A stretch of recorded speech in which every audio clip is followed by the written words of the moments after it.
Vamos então continuar. Primeira ordem, espíritos puros. Características gerais: nenhuma influência da matéria, de 100% espiritualidade. Nada na matéria, nada nesse mundo de ilusões pode influenciá-los ou afetá-los. Absoluta superioridade moral e intelectual em relação aos espíritos de outras ordens. Absoluta superioridade moral. Então é o desenvolvimento moral pleno. E intelectual é o conhecimento, a bagagem, a sabedoria em relação aos espíritos de outras ordens, né? Que os de outras ordens são inferiores. Então, uma intelectualidade, um conhecimento, sabedoria moral, isso faz as características gerais dos espíritos puros. Então, vamos ver que nas outras características gerais das outras classes, são 2, 3, 4 parágrafos às vezes. Aqui são 2 linhas para colocar as características gerais. Depois ele coloca a primeira classe, classe única. É uma única classe, não tem subdivisões.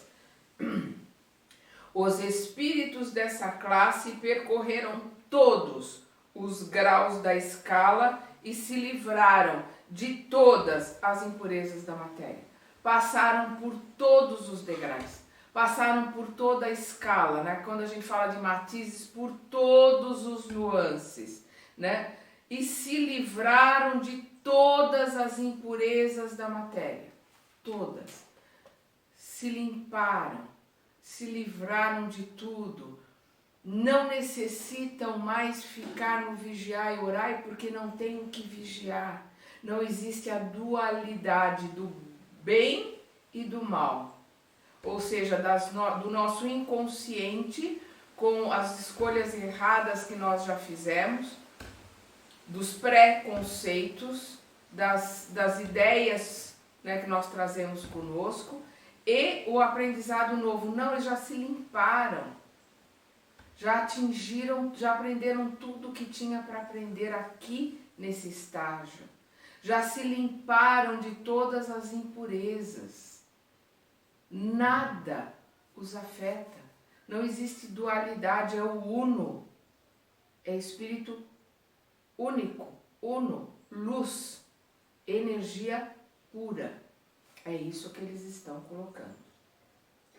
Por terem atingido o grau máximo de perfeição de que uma criatura é suscetível, não tem mais que sofrer as provas, né, ou provações, e nem as expiações. Por quê? Porque as provas é para o aprendizado. A gente encarna na Terra para passar pelas provas, para aprender e provar que aprendeu. E as expiações? Para nós limparmos aquilo que sujamos no nosso caminho pelas escolhas erradas que fizemos nas provas anteriores. Normalmente nós vamos repetir e repetir a prova até que a gente possa provar que aprendeu a lição e mudar a lição. A expiação teremos ou não? Porque se nós criarmos problemas, se nós sujarmos a nossa sala de aula ou a nossa prova, aí nós teremos a expiação para limparmos tudo, recomeçarmos e tocar o caminho para frente. Por não estarem mais sujeitos a reencarnações em corpos perecíveis, vivem a vida eterna plenamente realizados no seio de Deus.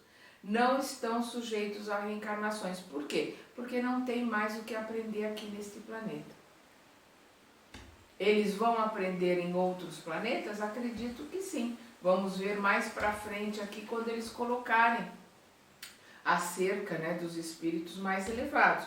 Mas o que ele está colocando aqui? Por não estarem mais sujeitos à reencarnação, ou seja, não estão mais sujeitos à necessidade de provar aqui o que aprenderam, porque já aprenderam tudo. Não estão mais sujeitos a terem que expiar o mal que causaram, porque não estão mais causando mal. O mal não existe mais com eles. Porque a gente precisa entender que o mal é pura e simplesmente a ausência do bem. Não existe a escuridão, existe a ausência de luz. Então, como eles já são luz, já são energia, não tem mais o que limpar, não precisam voltar, não precisam reencarnar. Eles vêm aqui quando eles estão em missão, para nos auxiliar. Desfrutam de uma felicidade inalterável, porque não estão sujeitos nem às necessidades, nem às vicissitudes da vida material. Porque tanto as necessidades e as vicissitudes da vida material são para o aprendizado, são para o crescimento, como as vicissitudes são para corrigir, para ensinar aqui na Terra. Então, eles desfrutam de uma felicidade inalterável, porque não estão sujeitos nem às necessidades, nem às vicissitudes da vida material. No entanto, essa felicidade não é a de uma ociosidade monótona vivida em contemplação perpétua. Não é a felicidade do anjinho tocando harpa, que isso é uma ilusão. Isso faz parte, né, dessas ideias infantis que nós criamos por doutrinas que nos mantêm infantilizados, com ideias que não existem, com coisas que não existem. São os mensageiros e os ministros de Deus, cujas ordens executam para a manutenção da harmonia universal. Olha o que ele está colocando aqui. Esses espíritos trabalham e trabalham muito, porque eles estão sobre as ordens de Deus, trabalhando para a manutenção da harmonia universal. Eu estou aqui lutando pela minha harmonia e lutando muito. E acredito que a grande maioria dos que estão aqui estudando comigo estão nessa mesma colocação, lutando pela sua harmonia, lutando para buscar a paz interior, para buscar aprendizado, para tirar o nariz para fora da lama. Esse pelo menos é o meu caso. Esses espíritos estão sobre as ordens dos espíritos mais superiores do que eles, trabalhando para a manutenção da harmonia universal, a harmonia do universo. Comandam todos os espíritos que lhes são inferiores, ajudando-os a se aperfeiçoarem e designando suas missões. Estão trabalhando nas missões. Vamos lembrar lá, capítulo 1 do livro A Caminho da Luz, que é um livro que todos nós temos que estudar para entendermos o livro dos Espíritos, para entendermos a Gênese, tanto a de Moisés como a de Kardec, e para entendermos o Evangelho, nós precisamos estudar o livro A Caminho da Luz de Emmanuel. Então nós vamos ver o primeiro capítulo do A Caminho da Luz, a comunidade dos espíritos puros. O que ele coloca lá? Que se reúnem a comunidade dos espíritos puros, que são os espíritos extremamente elevados, em cujo seio estava aquele que aqui na Terra, depois, quando encarnado, vai ter o nome de Jesus. E esta comunidade de espíritos puros se reúne duas vezes. Ele coloca lá no A Caminho da Luz. Primeira, para decidir a construção, né, do planeta, do nosso sistema solar, e o espírito, um daqueles espíritos que depois nós vamos dar-lhe o nome de Jesus, ele é designado para construir a Terra e ser o governador, ele que constrói a Terra, é a construção da imagem, das ideias desse espírito puro que depois nós chamamos de Jesus, e ele é o governador do nosso planeta. E ele está ali junto com outros espíritos puros iguais a ele nessa reunião, que acontece depois pela segunda vez, como coloca Emmanuel, para decidir o encarne desse espírito puro aqui na Terra para auxiliar a evolução dos espíritos que aqui habitam, que é o nosso caso. Nós habitamos a Terra há milênios. Nós estamos aqui buscando o nosso desenvolvimento há milênios. Então, estudemos a caminho da luz para podermos entender o que ele está colocando aqui. São os trabalhadores, são os mensageiros e os ministros de Deus. São aqueles que, sobre as ordens de Deus, executam essas ordens para a manutenção da harmonia universal. Comandam todos os espíritos que lhes são inferiores, ajudando-os a se aperfeiçoarem, designando suas missões. Aqueles espíritos que ainda não são espíritos puros, mas são espíritos superiores que estão mais junto a nós e que vêm aqui por missão. Eles são tutelados, são amparados por esses espíritos superiores. Aqui nós estamos falando de espíritos crísticos, que quando vêm aqui na Terra, e nós só sabemos de um espírito crístico que veio aqui na Terra, que nós os chamamos de Jesus. Os espíritos que vêm aqui em missão e encarnam aqui na Terra não são espíritos puros, não são espíritos crísticos, são espíritos superiores, como nós vimos na gravação passada. Quando nós falamos de espíritos puros, nós estamos falando de crísticos, os que estão lá, governando galáxias. Assistir os homens em suas aflições e incitá-los ao bem ou à expiação das faltas que os afastam da felicidade suprema é, para eles, uma agradável ocupação.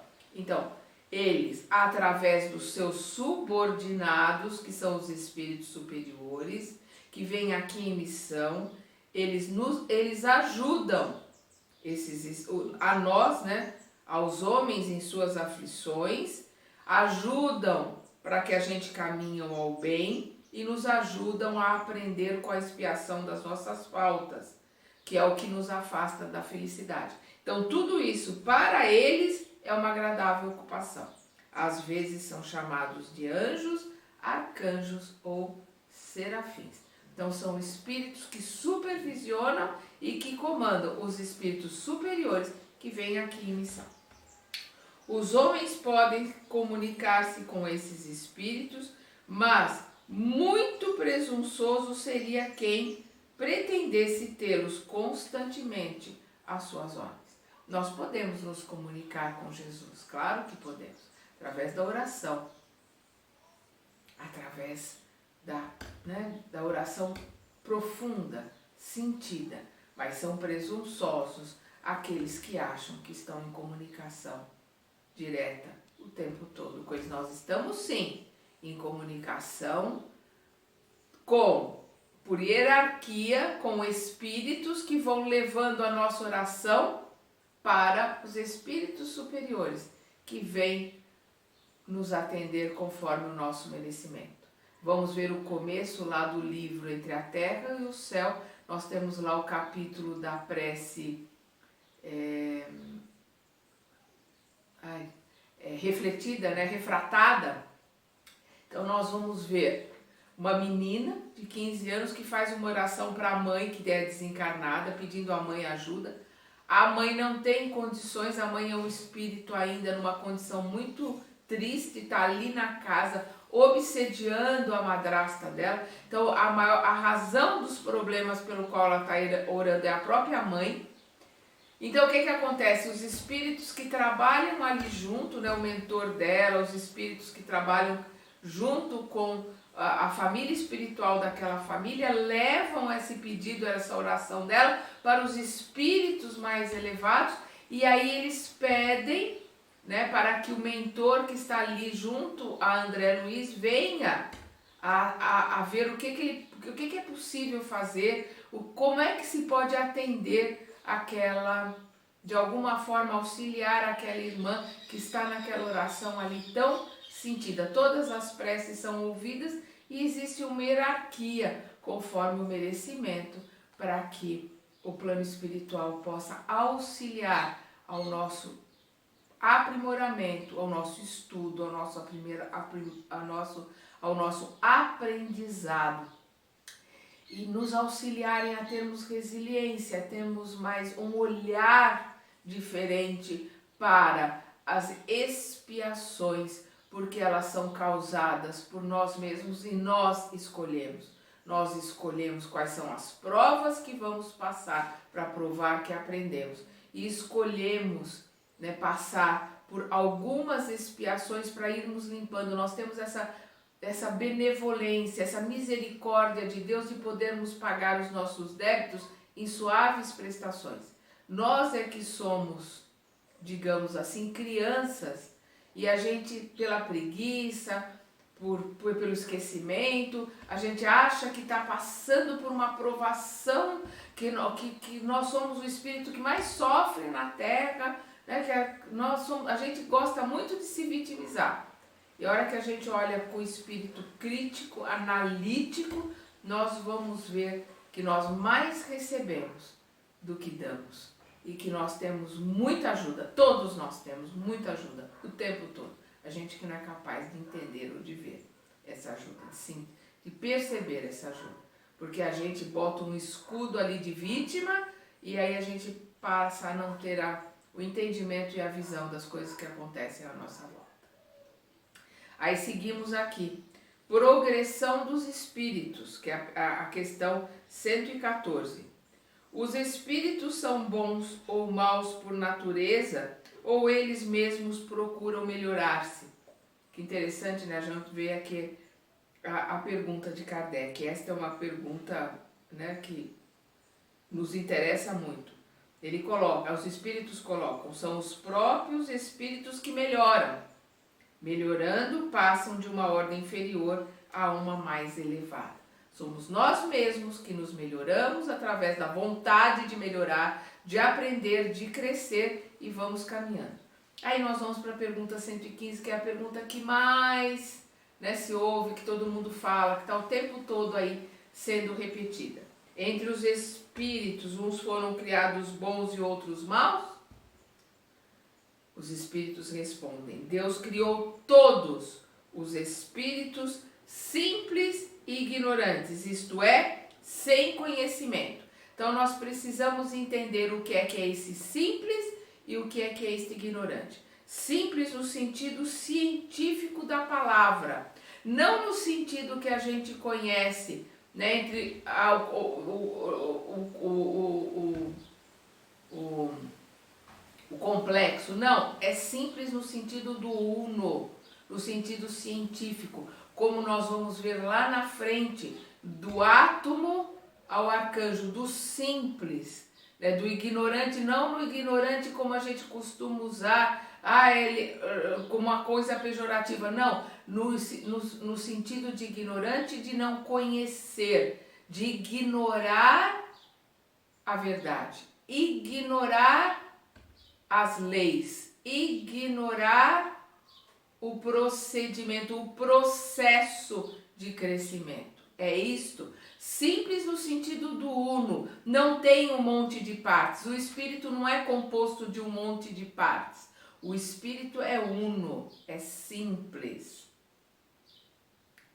E ignorante.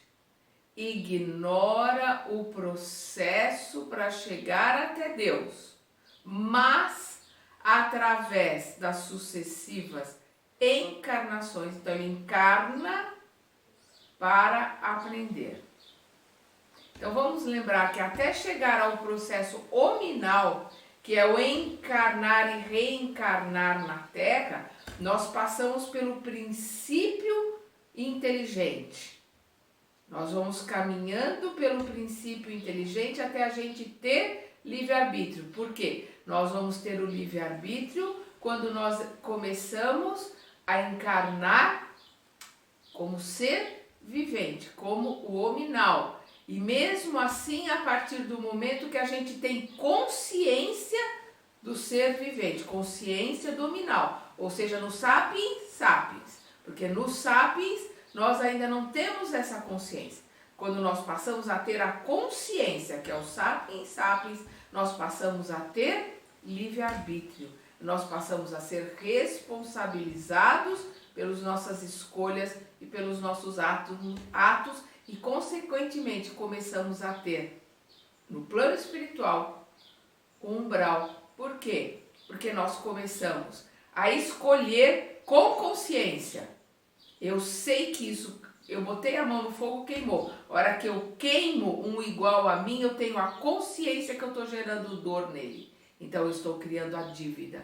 E aí eu passo a criar os sistemas que me farão ir e vir conforme a minha necessidade de aprender. Mas eu começo a criar em mim a expiação, porque eu estou quebrando a lei de Deus. Porque onde estão as leis de Deus? Estão dentro de mim, na minha consciência, e eu tenho que buscá-las, eu tenho que fazer com que elas aflorem. Mas, no momento que eu tenho a consciência da dor, eu tenho a consciência da ferida e eu causo no outro, é uma escolha minha. E aí eu começo a gerar o processo. Junto com o processo de aprendizado, que é o da prova, eu começo a gerar o processo da expiação. Por quê? Porque eu começo a receber em mim de volta tudo aquilo que eu causei no outro, que é a lei universal, imutável de Deus, de ação e reação. Então vamos continuar aqui. Deus criou todos os espíritos simples e ignorantes. Simples porque é uno, ignorante porque ignora, não tem conhecimento. Isto é, sem conhecimento. A cada um deu uma missão com a finalidade de iluminá-los e de conduzi-los progressivamente à perfeição, pelo conhecimento da verdade, para aproximá-los dele, aproximá-los de Deus. Para eles, para os espíritos simples e ignorantes, a felicidade pura e eterna consiste nessa perfeição. Os espíritos adquirem esses conhecimentos passando pelas provas, ou provações que Deus lhes impõe. Alguns aceitam essas provas ou provações com submissão e alcançam mais rapidamente o objetivo do seu destino. Outros não conseguem suportá-la sem lamento. Olha a vitimização aqui de novo. E assim, por sua culpa, por sua escolha, permanecem afastados da perfeição e da felicidade prometida. Então, alguns aceitam essas provas com submissão. Isso é resignação, é resiliência. Então, o que eles estão colocando aqui? Deus coloca uma missão. Qual é a missão? Que todos nós temos a mesma missão. Crescer, aprender, se aperfeiçoar e voltar a Deus. Pela nossa vontade, pelo nosso livre-arbítrio, voltarmos pelos nossos pés até Ele, a nos encontrarmos com Ele, pela nossa escolha. Essa é a missão que todos nós temos. Simples, ignorantes, todos iguais, com a mesma missão. O que vai fazer a diferença? Como cada um vai caminhar.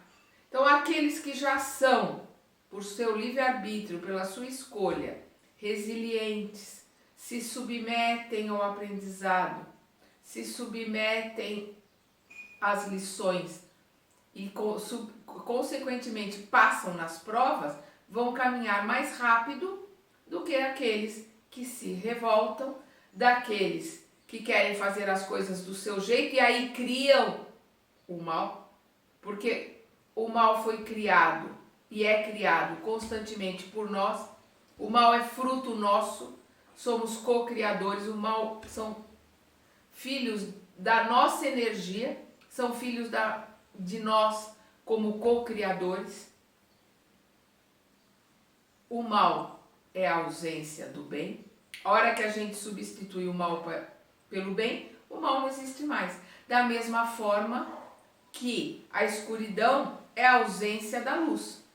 A hora que você tem uma casa iluminada, a hora que você abre a porta da casa, a luz sai, porque a luz existe. A hora que você tem uma casa escura, sem iluminação, a hora que você abre a porta, a escuridão não sai, ela não existe. Ao contrário, a luz que existe lá fora, a hora que você abre uma janela na escuridão, a luz entra. A escuridão é a ausência de luz. A luz existe, a escuridão não. E nós precisamos entender isso. Precisamos abrir as nossas portas e as nossas janelas para que a luz da sabedoria, do entendimento entre no nosso templo, que ele está escuro por ausência de luz, pelo nosso livre-arbítrio, pela nossa escolha. Nós precisamos entender isso. Isso precisa ficar muito claro para nós. Não existe escuridão. A escuridão é a ausência de luz pela nossa escolha. Não existe o mal. O mal foi criado por nós, pelo nosso livre-arbítrio. É a nossa sombra. No momento que eu me afasto da luz, eu crio em mim uma sombra. A sombra foi criada por mim. É o mal. É a escuridão. A hora que eu ilumino, não existe mais. Vamos voltar aqui? Mas isso é muito importante que a gente entenda, para a gente entender o processo. Como é que as coisas caminham. E apague essas ideias lúdicas, essas ideias infantis, de que vai vir um anjo com um pozinho de pirilim-pim-pim, vai me transformar do dia para a noite, de um ser escuro para um ser de luz. Não, eu vou me transformar num processo de lapidação, diamante atritando diamante até virar um brilhante que vai resplandecer a luz de Deus. É simples, é um processo simples? É doloroso? É difícil de entender? Depende de qual é o nosso ângulo de visão.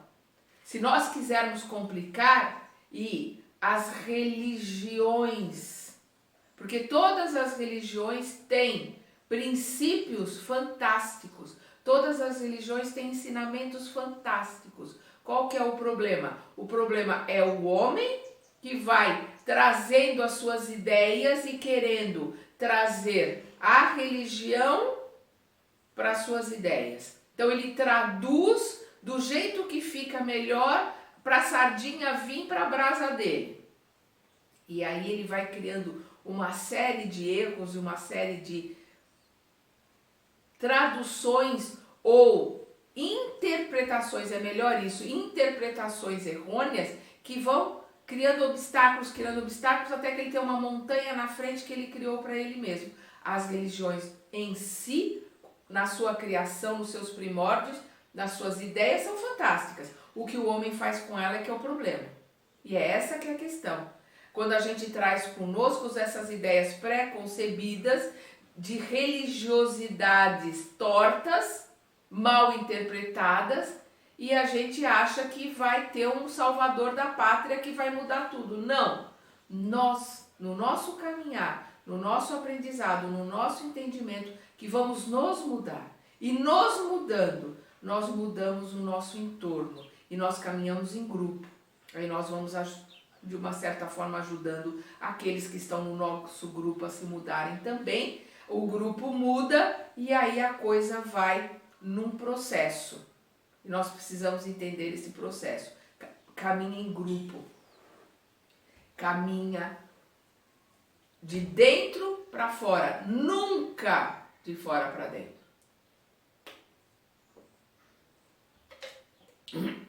E nós precisamos entender isso muito bem. Aí a 115A. De acordo com isso, os espíritos parecem ser, em sua origem, como as crianças, ignorantes e sem experiência, mas que adquirem pouco a pouco os conhecimentos que lhes faltam, percorrendo as diferentes fases da vida. Os espíritos respondem, sim, é o que nós estamos falando. A comparação é justa. Nós somos crianças em processo de aprendizado. Você não pode pedir para uma criança que está aprendendo a fazer o azinho com perninha a ler um poema e interpretá-lo. A cada um, conforme a sua condição de aprender. Da mesma forma que cada um receberá conforme as suas obras. E as nossas obras se realizam conforme o nosso conhecimento. E o nosso conhecimento aumenta conforme a nossa vontade de aprender. É isso que nós precisamos entender, é esse o processo, o caminhar. Nós precisamos desenvolver a nossa vontade verdadeira de aprender. Né? Item 2 do livro Pensamento e Vida, que é outro livro que nós não podemos deixar de estudar. É a vontade, é ela que move, é ela que nos faz caminhar, é a vontade que comanda a nossa mente, que comanda o nosso cérebro. Ele coloca, sim, a comparação é justa. A criança rebelde permanece ignorante e imperfeita. Ela se desenvolve mais ou menos de acordo com sua docilidade, mas a vida do homem tem um término, enquanto a dos espíritos se estende ao infinito. O que é que ele está colocando aqui? Nós temos a eternidade, nós somos espírito. Nós temos a eternidade para aprender. E nós estamos aqui nesse mundo de ilusão aprendendo conforme as encarnações que temos. Nós somos herdeiros de nós mesmos. Por quê? Porque hoje, aqui e agora é o meu melhor. Em termos de aprendizado, de conhecimento, de bagagem, hoje, aqui e agora, neste personagem, neste ego que se chama Sandra, porque o espírito tem que se afastar disso o máximo que puder. É difícil, mas a gente tem que procurar se afastar. Eu estou Sandra. E eu represento um personagem numa família. Eu sou filha, mãe, esposa, avó. É um personagem. E este personagem tem um pano que se abre, que é o ato, e ele, quando ele se fecha, termina o ato, termina este personagem e a gente volta para a coxia, né? Volta para a nossa verdadeira vida, que é no plano espiritual, e depois voltamos aqui na mesma peça, porque a vida é uma só. O espírito tem uma linha contínua de aprendizado e de vida. É a mesma peça, é outro ato, com outro personagem, para continuar o aprendizado.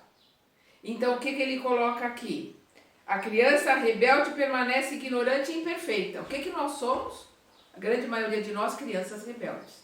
Por isso que nós continuamos ignorantes e imperfeitas. Por quê? Porque nós não temos a vontade de aprender. Os ensinamentos estão aí. O maior ensinamento de todos está aqui na nossa mão. O livro dos Espíritos é um manual, um guia para que a gente possa evoluir. Mas basta ler como se lê um romance ou como se lê um livro na beira da praia para se distrair? Não, a gente tem que se debruçar sobre ele e estudar. E hoje, aqui e agora, eu estou estudando dentro da capacidade que eu tenho hoje. Daqui a alguns anos eu vou reler essa mesma questão e vou ter uma outra interpretação, porque eu vou ter uma bagagem maior, se Deus quiser. Vou ter uma bagagem maior, vou ter aprendido mais e vou poder interpretar mais, vou poder entender mais. Hoje eu estou aqui dentro daquilo que é a minha capacidade de hoje. Então, o que nós estamos vendo aqui? Ela se desenvolve, a criança, né, se desenvolve mais ou menos de acordo com a sua docilidade, da sua resiliência, da sua capacidade de ir assimilando o aprendizado e ir se desenvolvendo. Mas a vida do homem, ou seja, a vida do homem encarnado, o homem neste mundo de ilusão, tem um término. O personagem que nós estamos representando tem um término. Ou seja, eu tenho um tempo. Eu recebi um tempo aqui para aprender com este personagem, que se chama Sandra. E eu não posso desperdiçar esse tempo. Eu tenho que aproveitar esse tempo. Porque a hora que terminar esse personagem, vai terminar o tempo para aprender o que esse personagem me dá de aprendizado. E aí eu vou poder voltar, vou poder voltar, mas com outro personagem. Numa outra linha, com uma outra bagagem de tempo. Eu continuo sendo eu, é um espírito. Desde o princípio inteligente, eu, como espírito, continuo a mesma linha de aprendizado. Passei por todas as fases. mineral, vegetal, animal, hominal. Estou aqui representando este personagem num ato com um tempo delimitado, que pode ser 70, no que eu estou chegando, 80, 90, pode acabar amanhã. É um presente, é um prêmio que eu tenho esse tempo de aprendizado neste personagem. Eu tenho que aproveitar ao máximo esse tempo e aprender o máximo que este personagem e esta linha de aprendizado está me dando. Por quê? Porque nós vamos ter todas as linhas. Eu vou vir aqui com um personagem que vai me dar a linha de aprendizado na música. Eu vou vir ou já vim com um personagem que vai me dar uma linha de aprendizado na ciência. Eu vou vir aqui com um personagem que vai me dar uma linha de aprendizado na teologia, na religiosidade. Você me dedicar mais a uma religião, ou já fiz isso, ou vou fazer. Todos nós vamos passar por todas as linhas de aprendizado, porque para nós podermos ser um dia espíritos puros, nós teremos passado por todos os pontos de vista, por todas as linhas de aprendizado, por todas as culturas, por todas as nações, por todos os idiomas, por todos os gêneros, por todos os personagens que este palco da vida nos permite aprender. E nós precisamos entender isso. Seremos ricos, poderosos, reis, rainhas, ministros, presidentes, pobres, mendigos. Nasceremos no país mais adiantado e no país mais atrasado em termos de renda per capita, de PIB, de tudo. Passaremos por todos os estágios, por todos os personagens nessa mesma peça que se chama um espírito, uma individualidade criada por Deus, simples e ignorante, do átomo ao arcanjo. Uno, simples, ignorante, desconhecimento, aprendizado, livre-arbítrio, vontade, busca de conhecimento de verdade, crescimento, aprimoramento, todas as etapas de espíritos até chegar ao espírito superior para trabalhar, se desenvolver para chegar a ser um espírito puro. Vai levar milênios, milhões de anos, paciência. Cada um vai caminhar conforme a sua vontade, o seu livre-arbítrio. 116. Estamos no nosso tempo aqui. Não dá para continuar porque vai ter um corte. Eu não consigo gravar mais do que esse tempo. Então vamos, na próxima gravação, continuar a 116.